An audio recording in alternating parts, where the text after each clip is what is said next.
Hello दोस्तों, कैसे हैं? सब ये हैं अरविंद अकेला कल्लू की, जो कि हाल ही फिलहाल में एक स्टेज शो करते हैं अनुपमा यादव के साथ।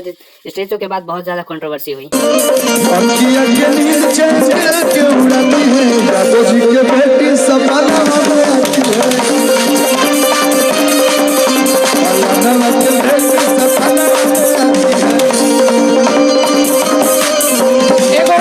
शो के बाद खेसारी लाल लाइव आते हैं और यादव समाज के भाइयों की तरफ से अपना स्टेटमेंट देते हैं इस लाइव पर। तो इतनी भी दुनिया चूतिया नहीं है और इतनी भी दुनिया बेवकूफ़ नहीं है कि आप कुछ भी कह जाओगे और कुछ भी कर दोगे और दुनिया को नहीं पता चलेगा। आज मंच से किसी यादव जी की बेटी सपनवा में आती है, किसी ने गाया, अब प्रतिक्रिया कहाँ गई आप सबकी? नहीं बोलेंगे ना आप, क्योंकि आप सबको तो खेसारी से मतलब है। उस शो के बाद अरविंद अकेला कल्लू लाइव आकर यादव समाज के भाइयों से क्षमा प्रार्थना करते हैं। ऐसा सब निकल गया जिससे हमारे कुछ यादव भाइयों को ठेस लगा, यादव समाज को तकलीफ हुई, तो इसके लिए दिल से सॉरी।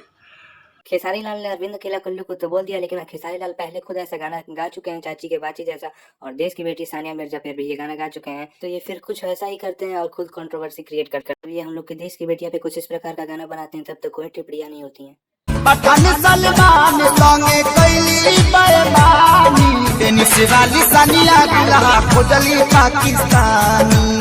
टेनिस वाली सानिया